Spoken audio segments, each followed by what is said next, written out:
Olá, pessoal, tudo bem com vocês? Vocês já aprenderam na atividade anterior que o pâncreas, que é este órgão que está destacado nesta imagem, produz o hormônio chamado insulina, certo? Esse hormônio é responsável por regular a quantidade de glicose no nosso sangue. Nessa videoaula, nós vamos nos aprofundar neste assunto e também aprender a ação de um outro hormônio que também é produzido pelo pâncreas. Esse outro hormônio se chama glucagon.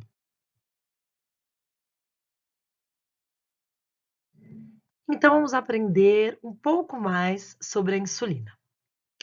Após a ingestão de alimentos ricos em glicose, que é um tipo de carboidrato, alimentos como pães, massas, doces, nós temos um aumento da glicose no sangue. O pâncreas percebe esse aumento de glicose no sangue e libera o hormônio insulina. A insulina, ela promove com que essa glicose que está no sangue entre nas células. Então, a glicose sai do sangue e entra nas células. E com isso, vai ter a redução da glicemia, a redução da quantidade de açúcar no sangue. E com isso, o pâncreas para de liberar insulina no sangue. Bom, problemas na produção de insulina ou problemas no mecanismo de ação da insulina pode causar uma doença bastante conhecida chamada diabetes. Diabetes mellitus, o nome completo dessa doença. Nós temos a diabetes mellitus tipo 1, e a tipo 1 é a doença em que o pâncreas tem problemas na produção de insulina. Então, ele diminui a produção de insulina ou pode até parar por completo essa produção. A diabetes mellitus tipo 1 é uma doença, de forma geral, adquirida de forma hereditária, tudo bem? Mas nós também temos a diabetes mellitus tipo 2, em que o pâncreas produz insulina, mas, infelizmente, as células não respondem a essa insulina. A insulina se liga nos receptores dessas células, mas as células não respondem da forma correta a essa insulina. A diabetes mellitus tipo 2, ela também pode estar associada a fatores hereditários, mas ela também pode ser adquirida ao longo da vida, devido ao envelhecimento, ao sedentarismo, à obesidade e muito frequentemente ligada à ingestão constante e grande de doces. Então, agora vamos analisar esse gráfico que mostra a quantidade de glicose ao longo do tempo, para retomar a última atividade que fizemos lá no Moodle sobre o sistema endócrino. Bom, antes de nós analisarmos esse gráfico, vamos ver o que tem em cada um dos seus eixos. No eixo X, nós temos horas após a refeição. Então, aqui 1 hora após a refeição, 2 horas após uma refeição e assim por diante. E no eixo Y, nós temos a taxa de glicose no sangue, a quantidade de glicose no sangue que eu tenho, tá? Em miligrama por 100 mililitros. Normalmente, no indivíduo saudável, após mais ou menos após cerca de 8 horas de jejum, o nível de glicose no sangue varia de 70 miligramas a 110 miligramas por decilitro. Tudo bem?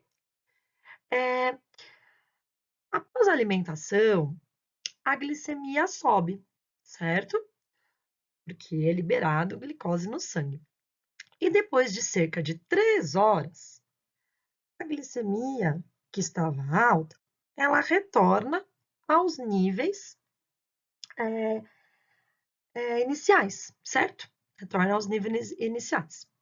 Essa é a curva glicêmica de uma pessoa sem diabetes. Então, a glicose aumentou, a insulina foi liberada, esse açúcar, ele conseguiu entrar nas células e por isso que teve esse retorno, né, aos níveis iniciais da quantidade de glicose no sangue.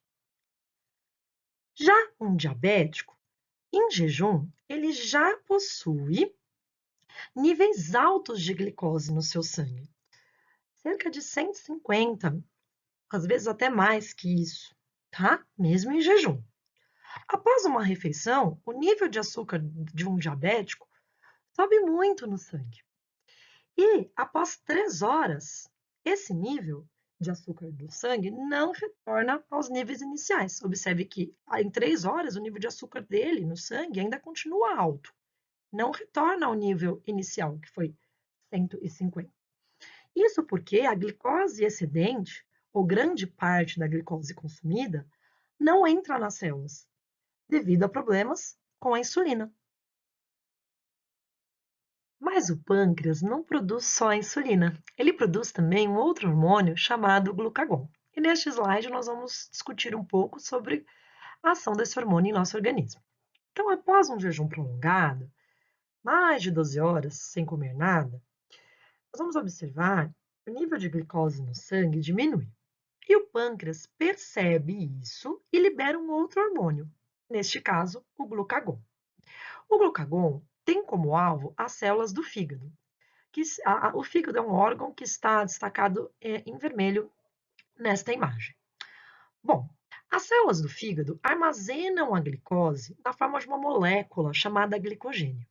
Então, o que o glucagon faz? O glucagon, ele se liga em receptores específicos das células do fígado e faz com que essas células liberem açúcar no sangue, fazendo com que a glicemia aumente. Tudo bem? Mas essa reserva de açúcar, ela é finita. Então, nós devemos nos alimentar periodicamente para manter o nível, normal de glicose no sangue. Isso justifica não ficarmos muito tempo em jejum. Bom, resolvi aparecer porque esse é o último slide, mandar um tchau para vocês, dizer que eu estou com saudades e resumir essa aula.